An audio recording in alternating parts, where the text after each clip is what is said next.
बोलिए कार्तिक के ठाकुर की जय, तुलसी मैया की जय। कथा सुनने से पहले गणेश जी महाराज जी का ध्यान करेंगे। बोलिए गणेश जी महाराज की जय।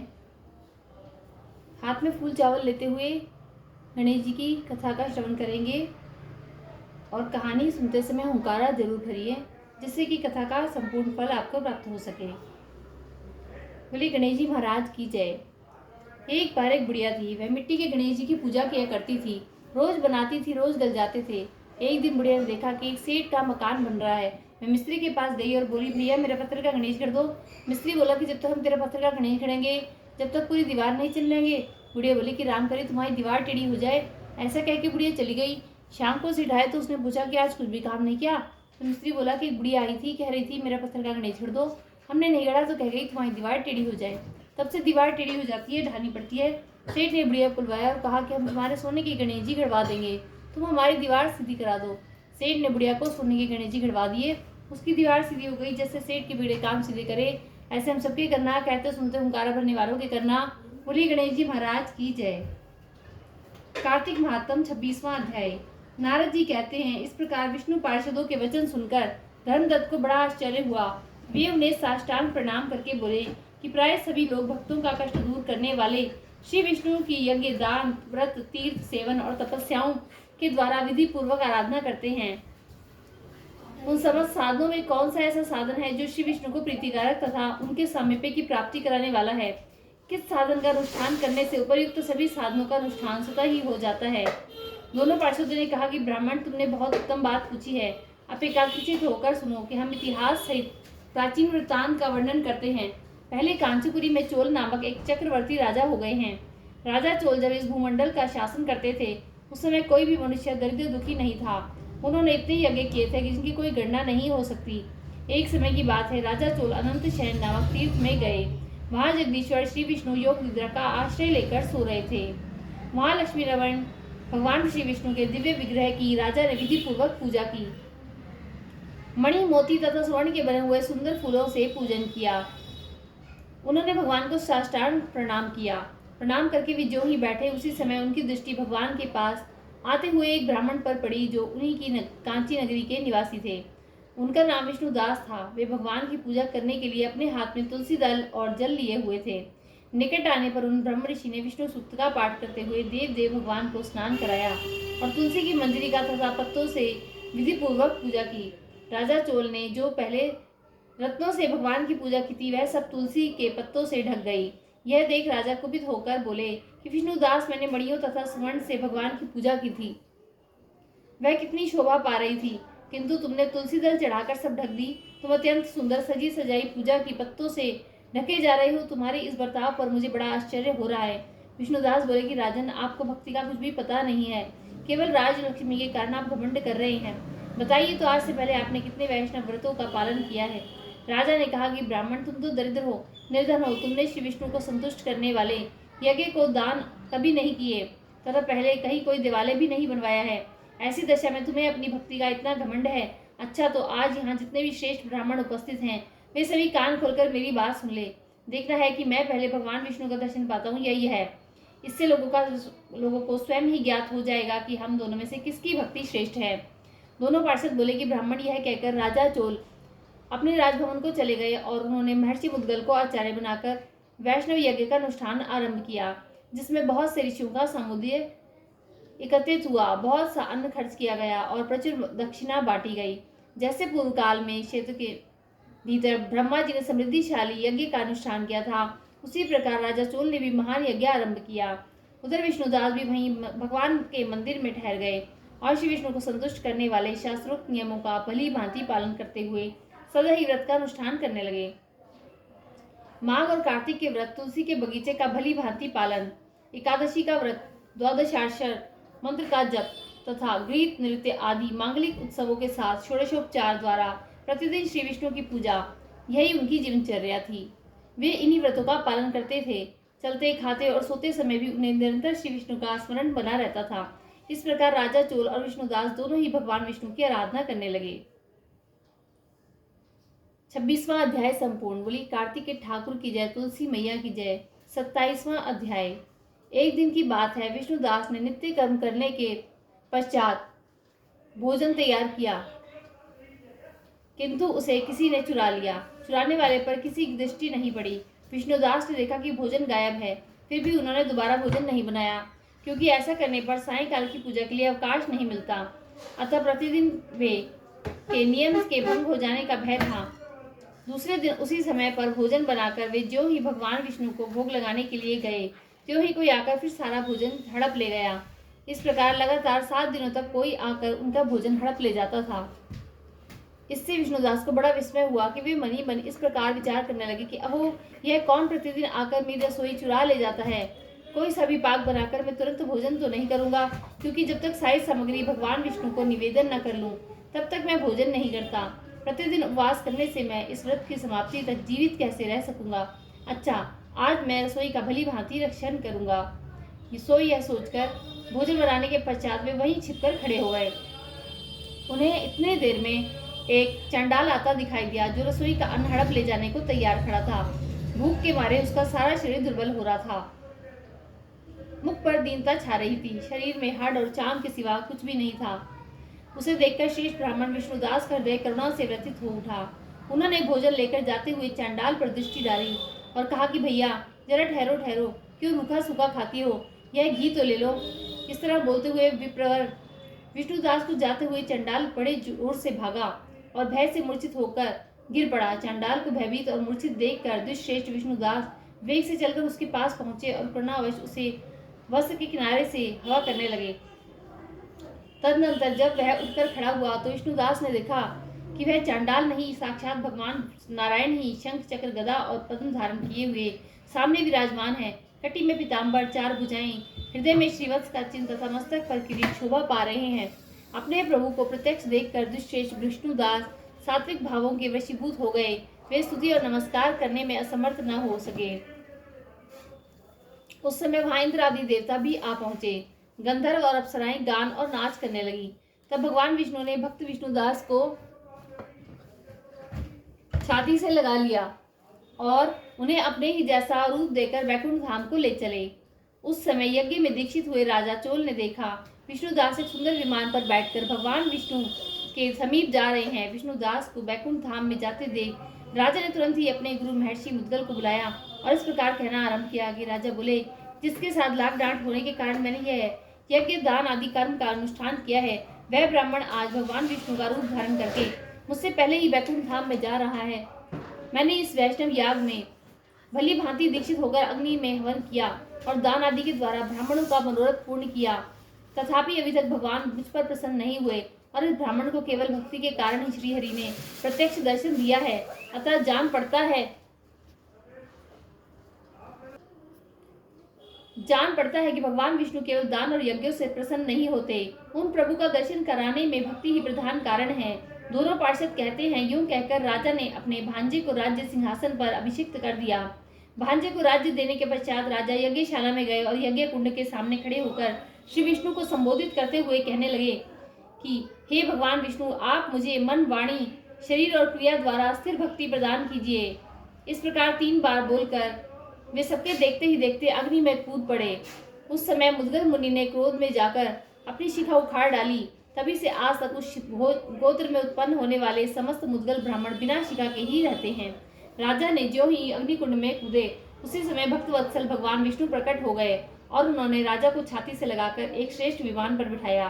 फिर अपने ही समान रूप देकर उन्हें देव देवेश्वर ने देवताओं सहित वैकुंठ धाम को प्रस्थान किया।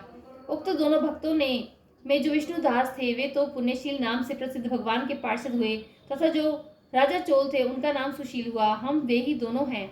लक्ष्मी जी के प्रियतम श्री हरि ने हमें अपने समान रूप देकर अपना द्वारपाल बना लिया है। नारद जी कहते हैं कि राजन, इस प्रकार विमान पर बैठे हुए विष्णु के दूतों ने धर्मदत्त को उपदेश देकर कलह के साथ वैकुंठ धाम की यात्रा की। तत्पश्चात धर्मदत्त भी पूर्ण विश्वास के साथ उस व्रत में लगे रहे और शरीर का अंत होने पर अपनी दोनों पत्नियों के साथ वे भगवान के परम धाम को चले गए।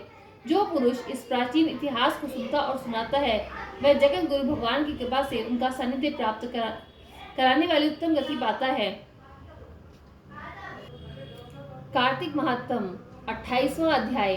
धर्मदत्त ने विष्णु के गणों से पूछा, मैंने जय और विजय को विष्णु के द्वारपाल सुना था, कृपया बताइए कि उन्होंने पूर्व जन्म में कौन सा पुण्य किया था जिससे उन्होंने विष्णु का रूप धारण किया। गण बोले कि विप्र तृण बिंदु की कन्या देवहूति का कर्दम ऋषि की दृष्टि पड़ने से ही उसके 2 पुत्र उत्पन्न हुए। उनमें से बड़े का नाम जय और छोटे का नाम विजय था। इसके बाद उसी देवहूति ने कपिल देव जी को जन्म दिया। जय और विजय सदा विष्णु की भक्ति में लीन रहे। भगवान में ही अपने हृदय को लगाकर दोनों अत्यंत धर्मात्मा हुए।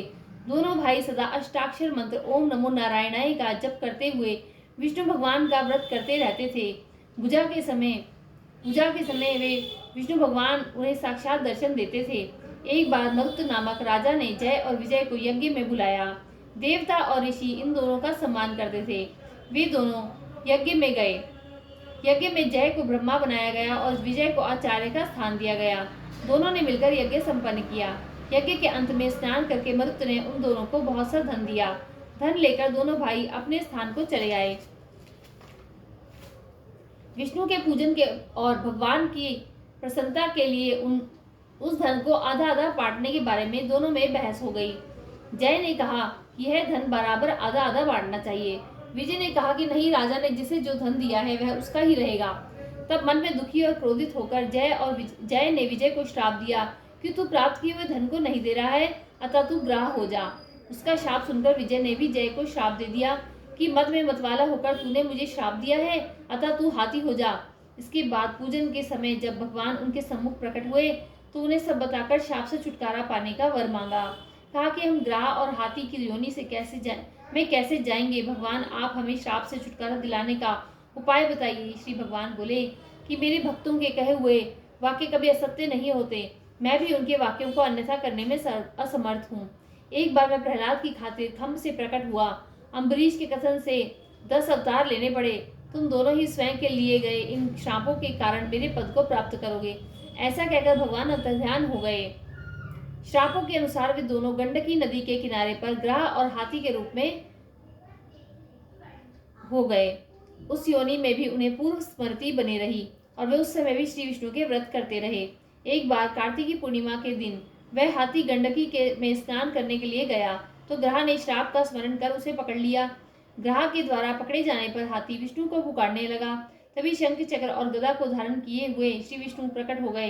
तत्क्षण ही चक्र चलाकर उन्होंने गज और ग्राह का उद्धार किया और अपने जैसा रूप देकर उन्हें बैकुंठ में ले जाने के लिए तैयार हुए। उसी दिन से वह स्थान हरि क्षेत्र के नाम से प्रसिद्ध है। वहां के पत्थरों पर भी चक्र के चिन्ह बन गए हैं। वे ब्राह्मण जिनके बारे में तुमने पूछा था कि वे जय और विजय के नाम से प्रसिद्ध हैं और भगवान के प्रिय द्वारपाल हैं, इसीलिए हे धर्मात्मा ब्राह्मण, तो विष्णु के व्रत में लीन होकर क्रोध और घमंड को त्याग कर सब पर समान दृष्टि रखने वाले हो जाओ। तुला, मकर और मेष राशि के सूर्य आने पर सदा प्रातःकाल स्नान करो, एकादशी के व्रत करो और तुलसी के पौधों की रक्षा करो। ब्राह्मण और वैष्णवों की सेवा करो। मसूर, कांजी और बैगन को खाना छोड़ दो। ऐसा करने पर तुम भी अंत में विष्णु के पद को प्राप्त हो जाओगे। बाल्यावस्था से ही विष्णु को प्रसन्न करने वाला यह व्रत करने से कोई भी यज्ञ, दान या अन्य व्रत इस व्रत से अधिक लाभदायक नहीं हो सकता। धर्मदत्त ने विश्वास के साथ उस व्रत को किया और देह त्याग के समय वे दोनों स्त्रियों सहित विष्णु लोक को चले गए। इस प्राचीन काल की कथा को जो कोई भी मनुष्य सुनेगा, भगवान की कृपा से वह श्री हरि के पास पहुंचाने वाली भक्ति को प्राप्त करेगा। बोलिए कार्तिक के ठाकुर की जय, तुलसी मैया की जय। 29वां अध्याय। राजा पृथु ने नारद जी से पूछा, कृष्णा और वेणी नदी के तट पर वैश्य और कलह का उद्धार हुआ था। मैं जानना चाहता हूँ कि यह 2 नदियों के संगम का प्रभाव था या क्षेत्रों का। हे धर्म के जानकार नारद जी, मुझे संदेह है, कृपया करके मुझे बताइए। नारद जी ने कहा कि कृष्णा तो साक्षात कृष्ण का शरीर ही है और वेणी महादेव का रूप है। दोनों के संगम के प्रभाव को ब्रह्मा जी भी कहने में असमर्थ हैं। फिर भी मैं तुम्हें उनकी उत्पत्ति बताऊंगा। तुम सुनो। चाक्षुष मनवंतर में एक बार देव पिता ब्रह्मा ने सहे पर्वत की चोटी पर यज्ञ करने का निश्चय किया। वे यज्ञ का सामान इकट्ठा करके देवताओं सहित विष्णु और शिव के साथ पर्वत के उस शिखर को गए। भृगु इत्यादि मुनि लोगों ने ब्रह्म मुहूर्त में उनको दीक्षा विधान के लिए एक सभा का आयोजन किया। ब्रह्मा जी की पत्नी स्वरा धीरे धीरे आ रही थी। तब भृगु ने विष्णु से पूछा कि विष्णु, तुम्हारे बुलाने पर भी स्वरा नहीं आ रही है, मुहूर्त निकला जा रहा है, दीक्षा विधि का कार्य कैसे होगा? श्री विष्णु भगवान ने कहा कि जो स्वरा शीघ्र न आए तो गायत्री को ही दीक्षित करना चाहिए। क्या पुण्य कार्य में वह इनकी स्त्री नहीं है? भगवान रुद्र ने भी तो श्री विष्णु की बात मान ली। यह सुनकर भृगु ने गायत्री को ब्रह्मा के दक्षिणायन में बिठाकर दीक्षा विधि की। वे ब्रह्मा की दीक्षा का विधान कर ही रहे थे कि उसी समय यज्ञ स्थान पर स्वरा आ गई। ब्रह्मा जी के साथ गायत्री को दीक्षित देखकर सौत की ईर्ष्यावत क्रोध ने से भरकर ईश्वरा ने कहा कि जहाँ पूजा के अयोग्यों की पूजा की जाती है और पूजने योग्य नहीं पूजे जाते, वहाँ भयंकर अकाल, मृत्यु और भय तीनों उपस्थित हो जाते हैं।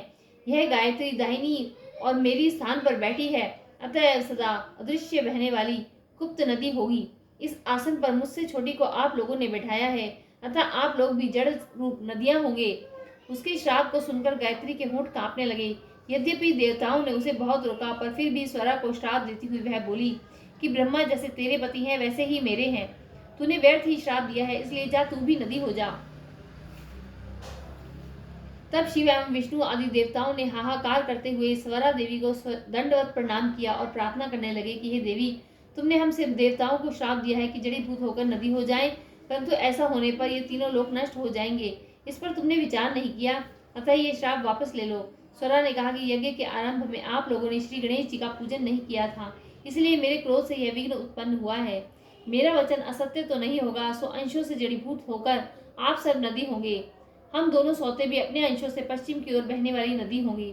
स्वरा के वचन सुनकर ब्रह्मा, विष्णु और महेश जड़ रूप हो अपने अपने अंशों से नदी रूप के हो गए। उसमें विष्णु कृष्णा और शिव वेणी और ब्रह्मा कुमुदिनी नदी हुए। ये सब अलग अलग होकर बहने लगी। अन्य देवता भी अपने अंशों से नदी होकर सहे पर्वत की चोटियों से अलग अलग बहने लगे। देवताओं के अंश से उत्पन्न नदियां पूर्व की ओर बहने वाली हुई और उनकी स्त्रियों के अंश से उत्पन्न सैकड़ों नदियां पश्चिम को बहने वाली हुईं। गायत्री और स्वरा पश्चिम वाहिनी नदियां बहने लगी। उनका संयुक्त नाम सावित्री रख दिया गया। ब्रह्मा जी ने वहां यज्ञ के लिए विष्णु और शिव दोनों की स्थापना की। वे दोनों महाबल और अतिबल नाम से प्रसिद्ध देवता हुए। कृष्णा और वेणी नदी की उत्पत्ति का वर्णन करते हुए जो कोई भक्त सुनेगा या सुनाएगा उसे उनके दर्शन और स्नान का फल प्राप्त होगा। बोलिए कार्तिक के ठाकुर की जय, तुलसी मैया की जय। 30वां अध्याय। भगवान श्री कृष्ण कहते हैं कि हे प्रिय, यह कथा सुनकर राजा पृथु के मन में बड़ा आश्चर्य हुआ। उन्होंने भक्ति पूर्वक देवर्षि नारद का पूजन करने के पश्चात उन्हें विदा किया। इसलिए माघ स्नान, कार्तिक स्नान तथा एकादशी ये तीनों व्रत मुझे अत्यंत प्रिय हैं। वनस्पतियों में तुलसी, महीनों में कार्तिक, तिथियों में एकादशी तथा पुण्य क्षेत्रों में द्वारकापुरी मुझे विशेष प्रिय है। जो अपनी इंद्रियों को संयम में रखकर इन सबका सेवन करता है वह मुझे बहुत ही प्रिय होता है। यज्ञ आदि के द्वारा कोई भी मेरा ऐसा प्रिय नहीं हो सकता जैसा पूर्वोक्त चारों के सेवन से होता है। सत्यभामा बोली कि हे नाथ, आपने मुझे जो कथा सुनाई है वह बड़ी आश्चर्य में डालने वाली है, क्योंकि कथा दूसरे के दिए हुए पुण्य से ही मुक्ति पा गई। इस कार्तिक मास का ऐसा ही प्रभाव है, किंतु बिना किया हुआ पुण्य मनुष्य किस मार्ग से पा सकता है। भगवान श्री कृष्ण ने कहा कि प्रिय, सतयुग, त्रेता युग और द्वापर युग में देश, ग्राम और कुल भी मनुष्य के किए हुए पाप और पुण्य के भागी होते हैं, परंतु कलयुग में केवल कर्ता को ही पुण्य और पाप का फल भोगना पड़ता है। पढ़ाने से, यज्ञ कराने से अथवा एक पंक्ति में बैठकर भोजन करने से मनुष्य दूसरे के पुण्य और पाप का चौथाई भाग परोक्ष रूप से पा लेता है। एक आसन पर बैठने, एक सवारी पर चलने, श्वास का स्पर्श होने और परस्पर अंग सट जाने से भी निश्चय ही पुण्य पाप के छठे अंश का फल भागी होना पड़ता है। स्पर्श करने से, बातचीत करने से तथा दूसरे की स्तुति करने से भी मानव पुण्य पाप के दशमांश को ग्रहण करता है। जो दूसरे की निंदा करता है, चुगली खाता है और उसे धिक्कार देता है, वह उसके किए हुए पातक को स्वयं लेकर बदले में अपने पुण्य को दे देता है। एक पंक्ति में बैठकर भोजन करने वाले लोगों में से जो कोई किसी को परोसने में छोड़ देता है, उसके पुण्य का छठा भाग उस छोड़े हुए व्यक्ति को मिल जाता है। जो धन के उद्देश्य से दूसरे मनुष्य से धन की याचना करता है, उसके पुण्य कर्म के फल को धन देने वाला व्यक्ति भी पा जाता है। जो दूसरे का धन चुराकर पुण्य कर्म करता है, उसका फल धनी को ही मिलता है, कर्म करने वाले को नहीं। राजा अपनी प्रजा से, गुरु शिष्य से, पति अपनी पत्नी से तथा पिता अपने पुत्र से उसकी पाप पुण्य का छठा अंश प्राप्त करता है। स्त्री भी यदि अब सदा अपने पति के मन के अनुसार चले और सदा उसे संतोष देने वाली हो तो वह पति के पुण्य का आधा भाग प्राप्त करती है। इस प्रकार दूसरों के किए हुए पुण्य और पाप बिना दिए भी सदा आते जाते रहते हैं। इस विषय में एक इतिहास है जो बहुत ही उत्तम और पुण्यमयी बुद्धि प्रदान करने वाला है। वह 31वें अध्याय में वर्णित है। कार्तिक महात्म 30वां अध्याय समाप्त। बोलिए कार्तिक के ठाकुर की जय, तुलसी मैया की जय। यदि आपको वीडियो अच्छी लगे तो कमेंट में राधे राधे जरूर करें और चैनल को लाइक और सब्सक्राइब करें। राधे राधे।